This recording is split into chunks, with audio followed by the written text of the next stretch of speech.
बिस्मिल्लाहिर्रहमानिर्रहीम। अस्सलामु अलैकुम वरहमतुल्लाहि वबरकातुह। रमज़ानुल मुबारक की आमद है। नबी सल्लल्लाहु अलैहि वसल्लम जब रमज़ान आता था तो सहाबा किराम को इसकी बशारत देते थे और बशारत देने के बाद बताते थे कि ये वो महीना है जिसके अंदर जन्नत के दरवाज़े खोल दिए जाते हैं और जहन्नम के दरवाज़े बंद कर दिए जाते हैं और शयातीन को कैद कर दिया जाता है।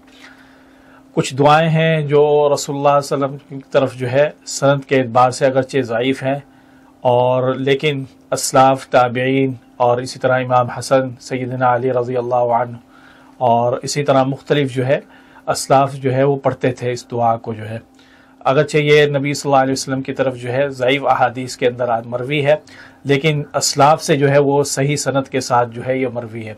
तो इस दुआ को जो है हम ये तो नहीं कह सकते कि ये रसूलुल्लाह सल्लल्लाहु अलैहि वसल्लम ने पढ़ी है, लेकिन यह है कि रसूलुल्लाह सल्लल्लाहु अलैहि वसल्लम के सहाबा किराम ताबीन पढ़ते थे इस दुआ को और वो 6 महीना पहले से ही जो है वो तैयारी करते थे रमज़ानुल मुबारक के आने की, क्योंकि वो अपने दिल की जो है तैयार करते थे उसे ताकि रमज़ान जो आ रहा है दिल की ज़मीन जो है उसे हमवार बनाते थे ताकि उसके ऊपर जो है तक़वा की जो है वो काश्तकारी कर सकें और फिर है उस दरख्त लगाना है 30 दिनों के अंदर उगेगा और फिर उस पर जो फल लगेगा वो तक़वे का जो फल है उसको फिर वो हासिल कर सकें।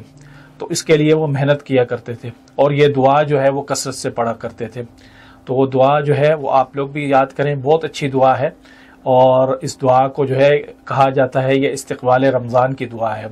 अल्लाहुम्मा सल्लिमना लि रमज़ान व सल्लिम रमज़ान लना व तसल्लमहु मिन्ना मुतक़ब्बला।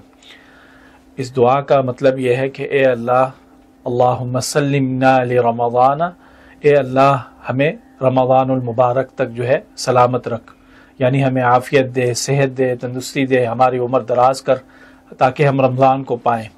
वसल्लिम रमज़ान लना, और सलाम रमज़ान को जो है हमसे महफूज रख, यानी जब रमज़ानुल मुबारक शुरू हो तो हम ऐसे कोई काम ना करें जिससे रमज़ान ख़राब हो, रोज़ा ख़राब हो।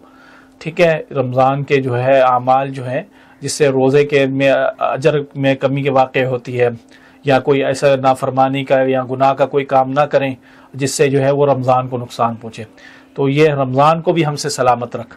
व तसल्लमहु मिन्ना मुतक़ब्बला, और रमज़ान को जो है फिर जब रमज़ान गुज़रे तो आप हमसे इस हालत में रमज़ान को सलामत वसूल करें कि आप उसको कबूल करें, क्योंकि नबी सल्लल्लाहु अलैहि वसल्लम ने फरमाया है ना कि रमज़ान गुज़रेगा, कितने वो लोग हैं ऐसे लोग होंगे उनके लिए बद्दुआ फरमाई है कि उनका जो है रमज़ान कबूल नहीं होगा, वो रोज़े भी रखेंगे, खाली पेट भी रहेंगे, फिर भी उन्हें कुछ फ़ायदा नहीं होगा।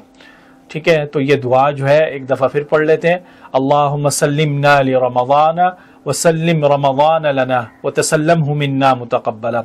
ये कसरत से पढ़ें और इसके अलावा जो है दिल से जो है वो तैयारी करें, दिल को जो है तैयार करें कि हमने इन 30 दिनों के अंदर जो है तक़वा का पौधा लगाना है और उस पौधे के ऊपर फल उगेगा तक़वे का, और उस फल को जो है हमने समेटना है और हासिल करना है। तो अल्लाह ताला जो है हमें इखलास के साथ जो है रमज़ानुल मुबारक की तैयारी करने और अपना तन मन धन जो है रमज़ानुल मुबारक में तक़वे को हासिल करने के लिए मेहनत करने की तौफ़ीक़ अता फ़रमाए। आमीन। अस्सलामु अलैकुम व रहमतुल्लाहि व बरकातुहू।